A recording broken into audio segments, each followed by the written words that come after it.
Bonjour chers auditeurs, chères auditrices. Aujourd'hui, je vais vous raconter un lieu peu connu à Saint-Bauzille, près de Montpellier.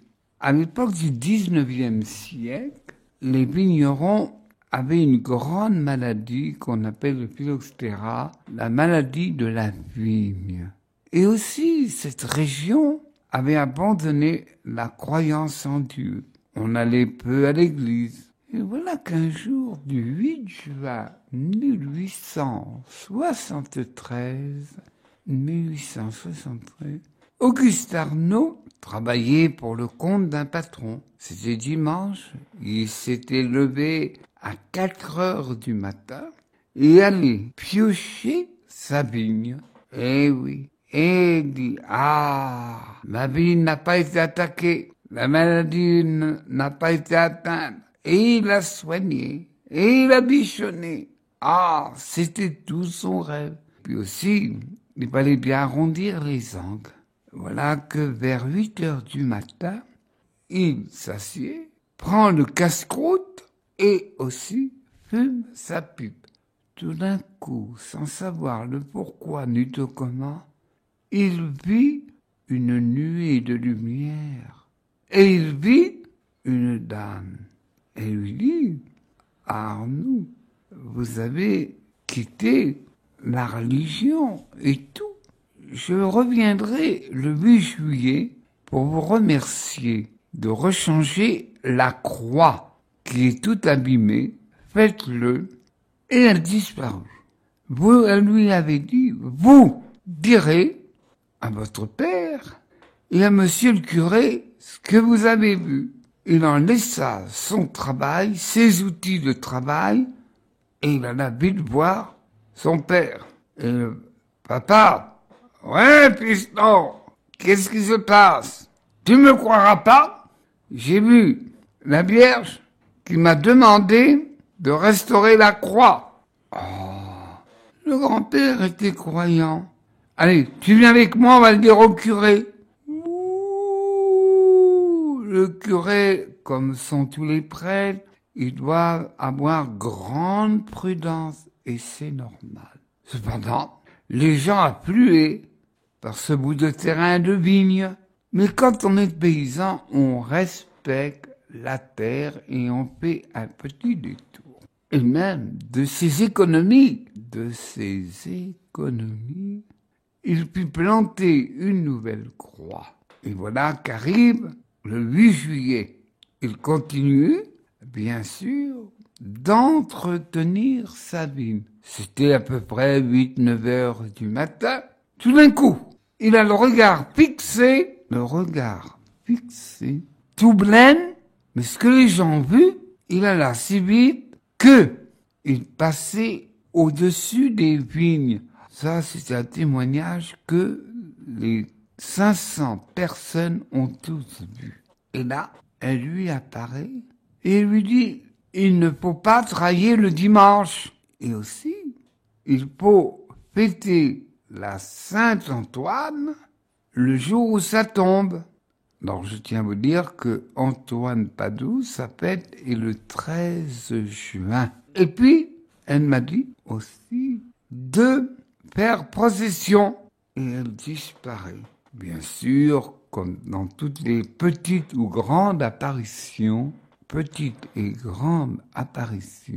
on a fait une enquête et c'était reconnu après beaucoup d'années. Et à partir de ces deux grandes apparitions de la Vierge Marie, il fut fidèle de sanctifier le Seigneur, d'aller à la messe. Comme tous, il avait abandonné la religion. Et cependant, les gens, petit à petit, revinrent à la croyance de leurs aïeux. Il eut aussi 2 enfants, mais à la fin de sa vie, ça peut pas s'expliquer, mais je raconte, à la fin de sa vie, il souffrit beaucoup d'angoisse, de maladies physiques, mais cependant, il avait la paix du cœur. Je vous ferai une remarque que vous avez peut-être constatée vous-même. constatez vous-même. Il y a une parenté de Notre-Dame de la Salette, le 19 septembre 1846, elle a dit « Ne travaillez pas le dimanche. Dieu s'est réservé le dimanche. » Et bien sûr, Notre-Dame du dimanche, comme elle se fait appeler, ce n'est point connu. Pour vous situer, cela n'est pas loin de Montpellier. Voilà encore une intervention du ciel. Et les vignerons de l'époque ont beaucoup souffert de cette fameuse maladie, le phylloxéra. Mais je vous ferai remarquer qu'elle ne dit jamais des mots compliqués. La vigne est malade. Voilà, ça s'est passé 8 juillet 1873, quelques années après l'intervention de la Vierge Marie du 19 septembre 1846. Aussi, je vais vous parler une rétrospective on parle dans le milieu chrétien, l'Église en détresse. Oh, j'en ai entendu parler.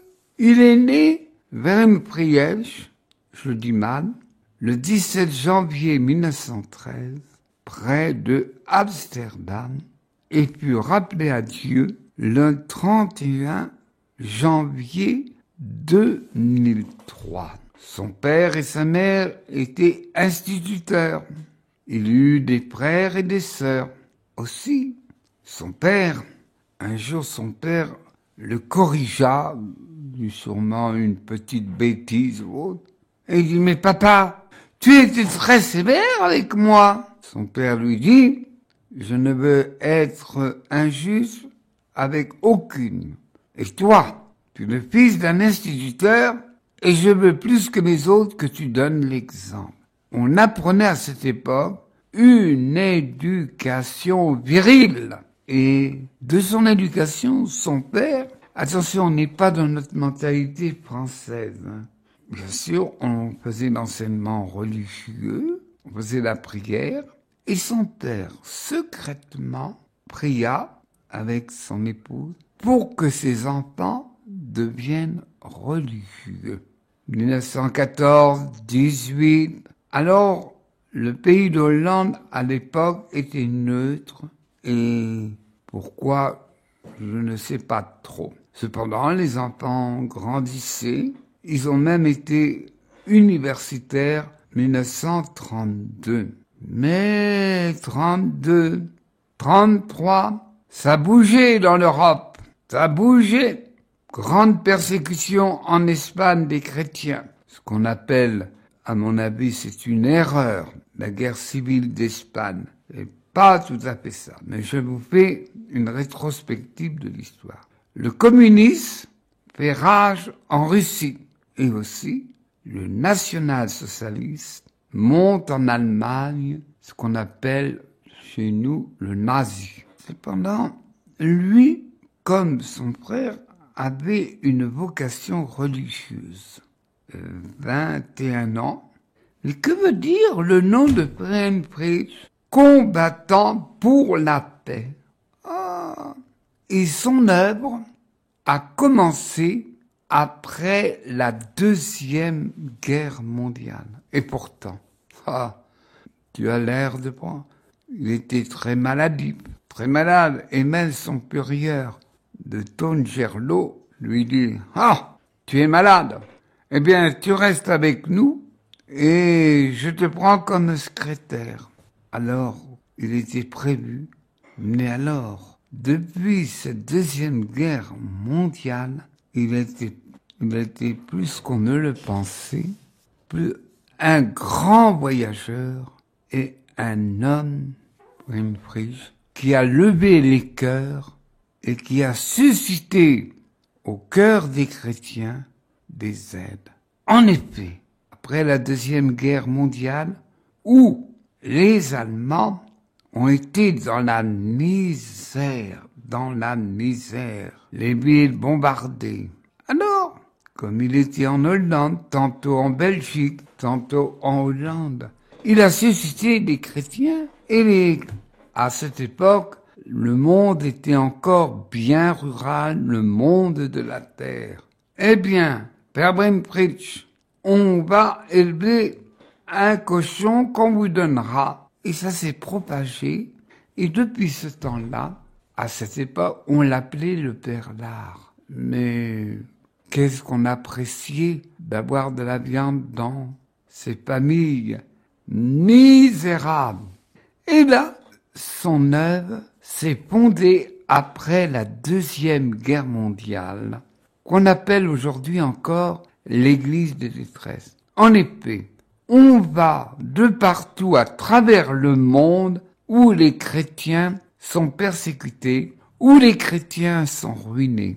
Ainsi, il a suscité, je dis parce qu'il n'est pas le seul, c'est lui qui a éveillé, c'est lui qui a été le guide de ces aides différentes. La chapelle roulante, les églises étaient démolies et tout. Et il a suscité des chapelles pour que les prêtres passent de village en village pour célébrer les saints mystères de la messe. Mais cependant, les prêtres faisaient des centaines de kilomètres pour aller retrouver les fidèles chrétiens. Alors il a fait une appel, Volkswagen, une marque de voiture que nos anciens connaissent bien, et même certains d'entre nous appelaient cette voiture petite les coccinelles. Vous en parlerez à vos grands-pères et ils diront « Oh oui, oh oui !» Et aussi, il a été dans les camps des réfugiés. Je vous donnerai qu'une chiffre. Là, il y a eu les révoltes en 1956. La Pologne, la Hongrie. Vous pourrez demander à vos grands-pères. Dites, qu'est-ce qui s'est passé en 56? Les Hongrois ont été massacrés par une révolte. Et il y a eu beaucoup de réfugiés, même 200 000 déferlés l'Occident. Comme vous voyez, l'émigration n'est pas d'aujourd'hui. Et même, pas mal de Hongrois se sont installés, ont été adoptés dans notre pays, et ils ont des places, du travail et tout. Il faut pas toujours remuer le mal et ceci et cela. Voyons ce qui est positif. Toute la manne de l'Est, c'était ce qu'on appelait à l'époque l'Empire soviétique. Et les gens qui voulaient partir de la manne de l'Est, leur vie était très menacée.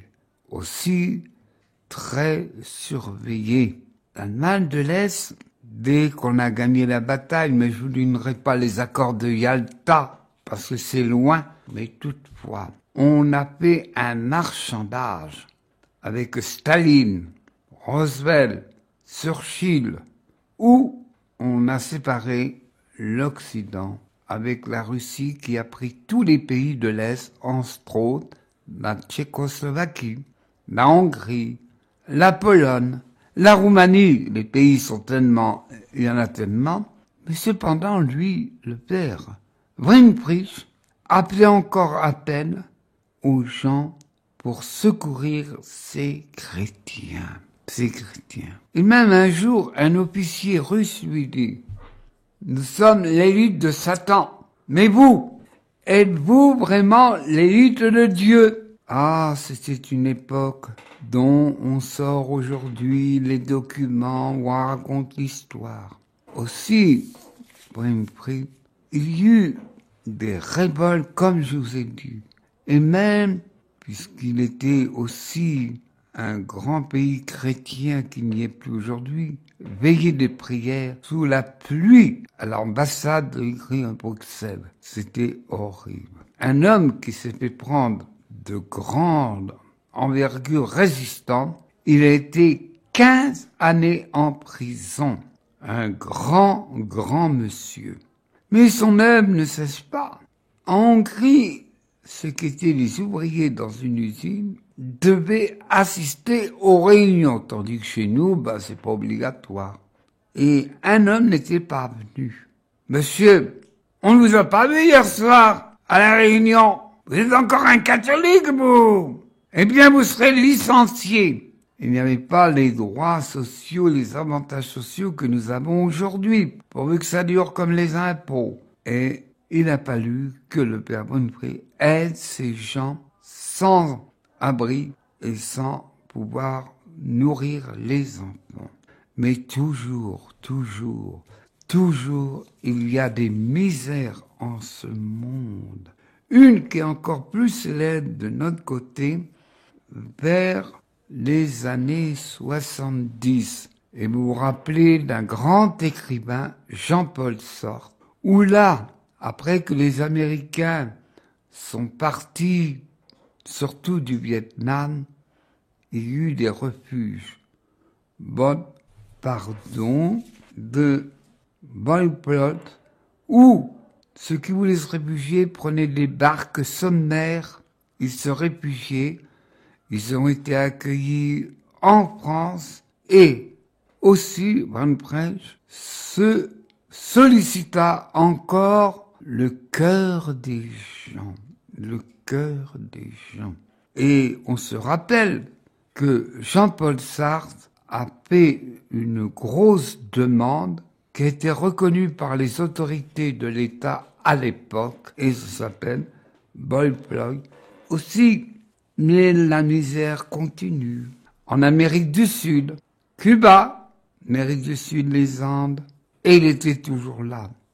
En Afrique, Congo, Kinshasa, partout il était. Une chose que les Polonais se souviennent, le cardinal Wojtyła, qui sera plus tard le futur pape, il avait le gouvernement qui l'avait empêché dans cette banlieue pas loin de Cracovie, il a interdit de construire une église. Mais par la résistance des Polonais et de lui-même, Karol Wojtyła, ils ont pu faire une nouvelle église, Nowa Huta. Aussi, aujourd'hui, il a été rappelé à Dieu en 2003, encouragé par les papes. Aujourd'hui, son œuvre continue qu'on appelle l'Église en détresse. Bien sûr, vous direz, ceux qui m'écoutent, « Oh, mais ça me fait une révision de l'histoire. » Un grand monsieur, un grand héros de la charité, comme Saint Vincent de Paul au XVIIe siècle, a réveillé les cœurs et même les belles dames de l'époque. « Ah, monsieur Vincent! Ah, monsieur Vincent! Nous étions dans l'indifférence, mais vous avez réveillé nos cœurs pour secourir les différentes misères, tant de Paris, tant de l'Est de la France. » Voilà une grande figure. Et vous voyez souvent dans la cathédrale des bulletins sur l'Église en détresse. Aujourd'hui, l'Église, les chrétiens de Syrie, de l'Irak, ont fait souvent appel à l'œuvre si belle de l'Église en détresse pour secourir les chrétiens. Voilà, je vous remercie, bon peuple de Dieu, d'avoir fait grande attention. Nous croisons des saints sans savoir qui ils étaient. Et c'est bien, c'est un peu normal. La charité ne fait pas de bon. Il est passé dans beaucoup, dans nos villages, nos villes, Lyon, Paris, et aujourd'hui, tous les ans, à peu près vers les mois de novembre, il y a la réunion des chrétiens persécutés et des témoins. Voilà, bon peuple de Dieu, grand merci, et que Dieu nous protège des calamités, que Dieu nous ouvre toujours le cœur à la misère, de la misère à proximité de chez nous. Merci à toi, bon peuple de Dieu.